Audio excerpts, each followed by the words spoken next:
Hello, welcome to Oxford Heirlooms. In this video, I'm going to be doing two things.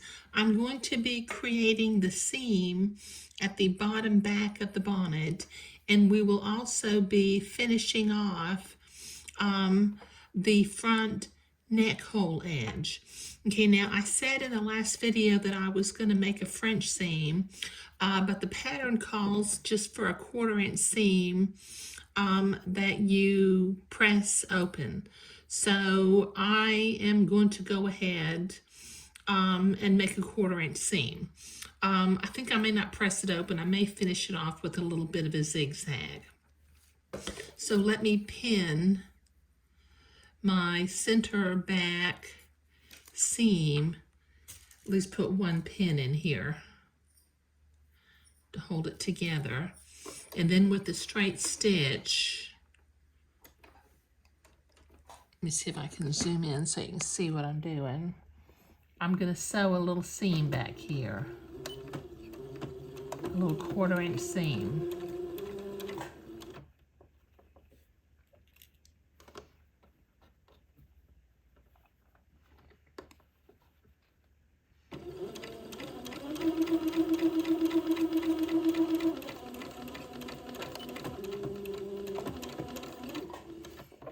Okay, and then I think rather than just pressing it open and potentially having some little raggedy threads that might eventually show, I'm going to switch to a zigzag.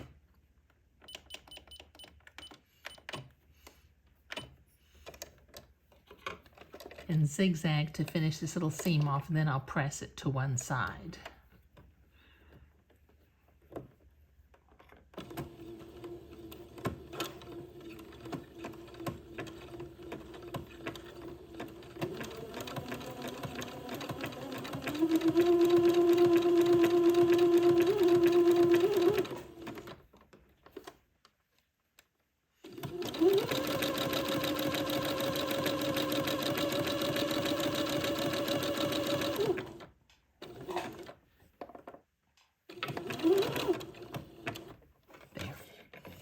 There, I think that looks a lot nicer than an unfinished seam. Okay, now let me go to the ironing board and I will press this seam to one side. So I'll be right back. Okay, I've got that seam pressed to one side and it's really, really tiny. Okay, now what I need to do next is I need to finish off basically it'll be the neck hole opening of the bonnet. Now what I have done preliminarily, I have, when I cut the neckband out for my day gown, I actually cut 2 neckbands because my fabric was double thick. So I saved the neckband, and the neckband piece is 1 1/4 inches wide. And what I've done is I have folded it in half and I pressed it. Now I'm going to fold it in half again, and here at the center mark with my fabric marking pen, which is not in here, well, I'm just going to finger fold it. Okay, and then from the center back, I'm going to start at the center back at my little finger fold mark. And I'm going to start pinning this bias strip to the neck hole opening. And we're going to treat this like we did the neck hole opening on the day gown.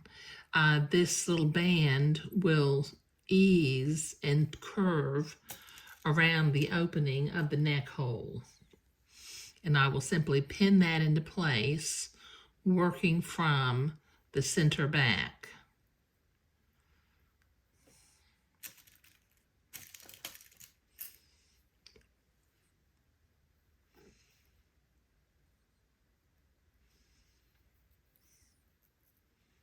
Just make sure your pleats stay pointing in the right direction, like we did on the day gown when we had to enclose the pleats in the neckband. This is like a neckband. Well, it is a neckband, isn't it? It's going around the neck. Not the whole neck, just part of the neck, the back part of the neck. And then when I get up here to the lace, let me put another pin in. I simply come off the end, and I will trim this in a little bit, but not right now.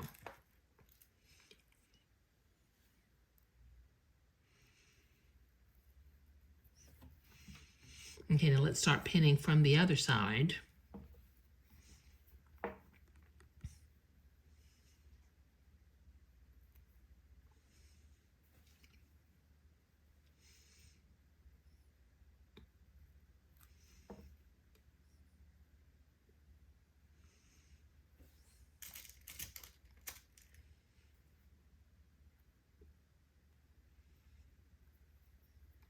And just curve it around this edge.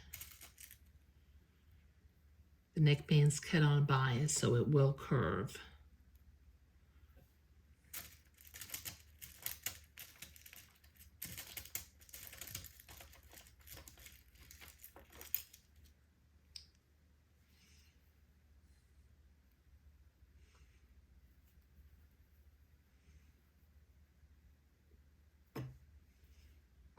Okay, and when we get up to the other edge, drop my pen, try that again. We will line it up straight, and I will trim the lace in the bias band later on. Okay, all right. Now, I think I need to sew this, but I'm going to turn it inside out so that I can get a good angle on this. There. And I'm going to sew this with a 3/8. Well, actually, I'll be sewing kind of in the middle of my bias strip, but about a 3/8 of an inch seam allowance is what we're allowed. Okay, so rather than going back and forth on the lace, what I'm going to do is I'm going to start sewing about 3/8 of an inch beyond the lace on the bias band, and that will tack that into place. Oop, let me go back to a straight stitch. I was almost about to zigzag.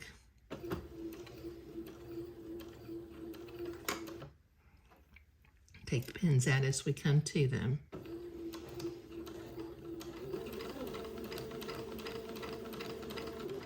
Don't go too fast. We want to maintain our curve.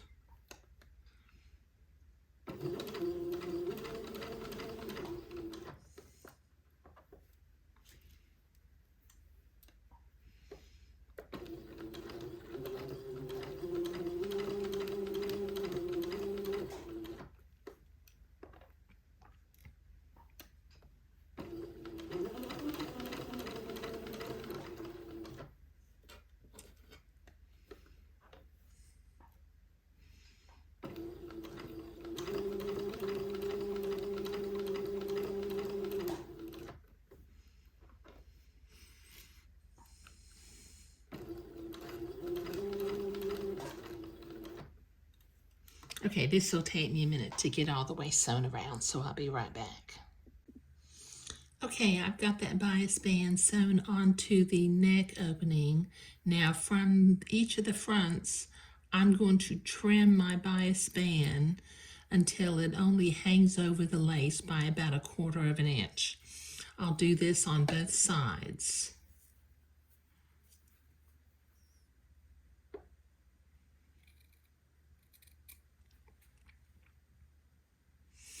Okay, now from one end, what I need to do, I need for this bias band to go inside and flare. So I'm going to trim my seam to about 1/8 of an inch, like we did on the neckband. And then once I trim this to 1/8 of an inch, I will come back and I will cut some little notches along the curve of the neck hole opening.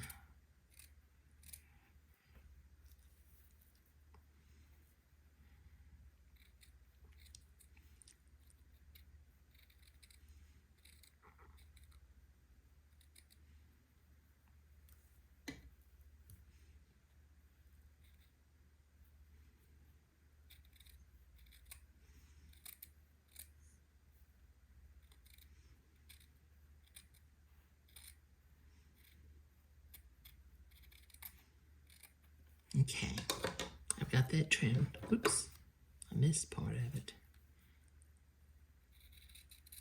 There we go. Yeah. Throw my little pieces away. Okay, and then I'm going to come back and about every 3/8 of an inch, I'm going to cut a little notch without cutting my seam.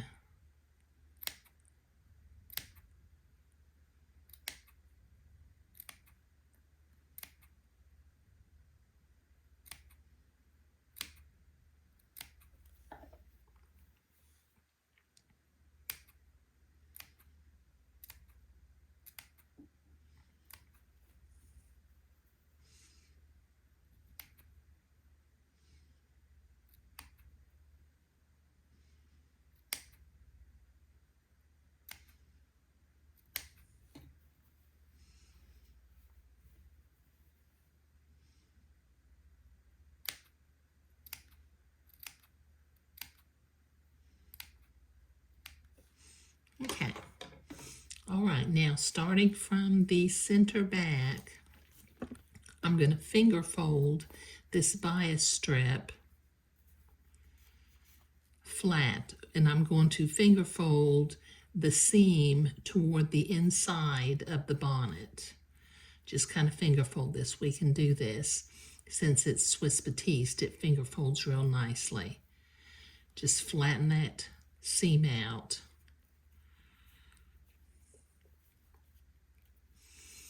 Okay, and then starting from the center back, I'm going to bring my bias in where the entire little band is on the inside of the bonnet. And I'm going to begin to pin my bias strip in place. Now it should flare because it's cut on a bias and it was curved and flat when we originally pinned it on.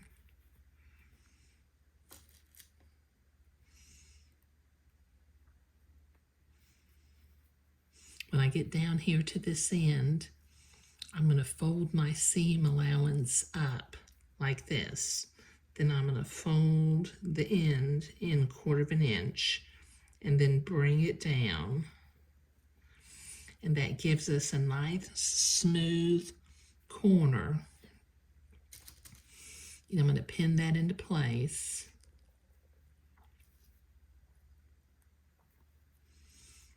Put another pin in here and continue to pin along the edge of the neckband of the bonnet. So I'll be right back. I need to do this other end also. Okay, I've got that bias band pinned onto the neck hole opening all along the bottom edge of the bonnet. Now with a needle and thread, I need to sew this into place. Now I don't want to start sewing right at the edge of the lace, so I'm going to start, let's see, my pin's kind of in the way. Let's see if I can poke it in this way instead. Okay, I'm going to start right beyond the entredeaux, catch my knot on the or beyond the entredeaux, and then with some tiny little stitches, I'm going to work my way up to the edge of the lace.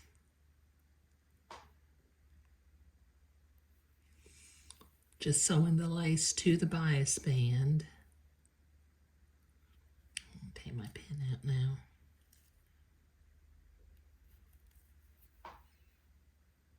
And when I get out to the end of the bias band, I'm going to do a couple of little stay stitches, and then I will start sewing in the other direction again. So just a couple of stitches to make it be anchored into place, and then start coming back down the way we just came. And we will repeat this process at the other end of the bias band when we get to the lace. We will start, or we will sew up to the lace edge and then come back right past the entredeaux before we tie the thread off.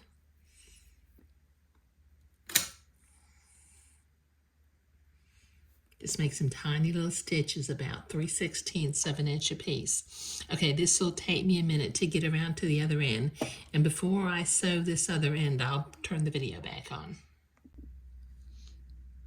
Okay, I'm almost to the end of my little bias band and to the edge of the lace. So I'm going to sew up to the edge of the lace. And when I get to this little corner, I will sew 2 little stitches to tack it into place. And then I'm going to sew backward where I already sewed to finish this off and be able to tie my knot without having a knot out at the end of the bias strip. So when I get just back beyond the entreneur strip, you do a little tacking stitch, and then I'll tie a knot. I do overhand knots. I mean, you may do a different kind of knot, but I do overhand knots.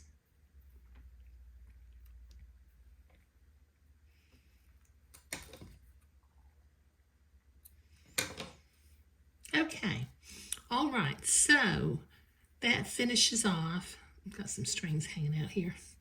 That finishes off the bottom edge of the bonnet. We've done a tiny little seam that we finished off with a zigzag. And then we put a bias strip around the neck hole opening. Okay, we will eventually attach our blue silk ribbon right here at the corner of the bonnet to be tied around the child's neck. But that will come a little bit later. But in this video, we were creating the back seam and putting and finishing off the bottom edge, the neck edge of the little bonnet. Thank you.